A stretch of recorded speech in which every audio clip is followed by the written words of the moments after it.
और यहीं पर अगर एनडीए परिवार जिस तरह से बढ़ता हुआ जा रहा है, शायद उसमें टीडीपी भी शामिल हो सकती है। आंध्र प्रदेश की बड़ी पार्टी है और पूर्व मुख्यमंत्री और टीडीपी चीफ चंद्रबाबू नायडू जो दिल्ली में आए, उनकी फाइनल डिस्कशंस कहा जा रहा है कि union home minister Amit Shah से हुई। देर रात तक ये मीटिंग बताया जा रहा है ये चलती रही अमित शाह के घर पर। और उन्हीं के बाद हमने देखा कि जनसेना के जो चीफ है पवन कल्याण, वो भी दिल्ली में थे, वो भी मिलने गए union home minister Amit Shah से। सो अभी तक फिलहाल ये खबर आ रही है कि जनसेना के चीफ जो ऑलरेडी पार्ट है एनडीए के और इन अलायंस में TDP and Andhra Pradesh, he is also mediating the talks happening between TDP and BJP. यहां पर एक मीडिएटर का रोल निभाते हुए नजर आ रहे हैं पवन कल्याण। नाउ सोर्सेस से that during the discussion TDP has offered 4 MP seats and 6 to 7 MLA seats to BJP, लेकिन बीजेपी की तरफ से यह मांग रखी जा रही है कि कम से कम 5 एमपी सीट्स यानी कि लोकसभा सीट्स और 10 से 12 जो एमएलए सीट्स हो, जो असेंबली सीट्स हो, वो बीजेपी को मिले।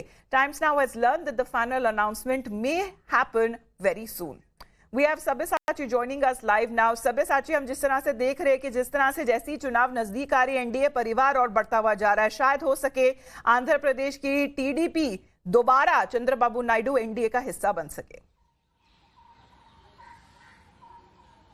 जी बिल्कुल, देखिए एनडीए जो टारगेट करी है 400 पार, इसके लिए जो रीजनल पार्टीज हैं उनका एनडीए के साथ में आना बहुत ही जरूरी है। इसके चलते हुए हम लगातार देख रहे हैं कि एनडीए जो है बातचीत कर रही है टीडीपी से। और कल हमने जैसे देखा कि चंद्रबाबू नायडू खुद दिल्ली में मौजूद थे, उन्होंने केंद्रीय मंत्री अमित शाह से भी मुलाकात की और काफी देर तक ये बातचीत चली। वहीं सूत्रों का ये कहना है कि जल्दी एक फॉर्मल अनाउंसमेंट आ सकता है। वहीं अगर टीडीपी की बात करें तो बीजेडी भी कहीं ना कहीं एक फॉर्मल अनाउंसमेंट वीकेंड से पहले आ सकती है।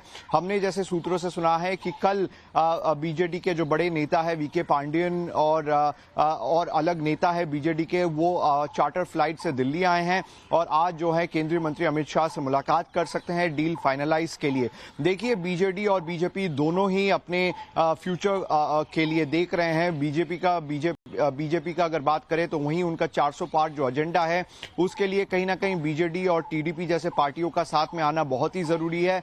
और बीजेडी अपने लॉन्ग रन के लिए स्टेट में बीजेपी को साथ रख रही है, क्योंकि देखिए अगर ओडिशा स्टेट की बात करें तो उसमें मेन जो ऑपोजिशन है वो बीजेपी है। तो अगर इस समय वो साथ में आ जाती है तो दोनों का करीबन वोट शेयर जो है वो 50% से ज्यादा हो जाएगा।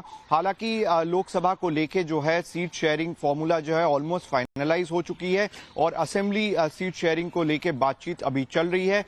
लेकिन दोनों पार्टियों से ही ग्रीन सिग्नल आया है कि आने वाले वक्त में। ये तो बात आंध्र प्रदेश की हो गई, आपने बात उड़ीसा की भी करी, क्योंकि बीजेडी और बीजेपी के साथ भी अलायंस हो सकता है। आने वाले कुछ दिनों में शायद फॉर्मल अनाउंसमेंट हो जाए। लेकिन सब्यसाची बिहार के बारे में बात कर लेते हैं।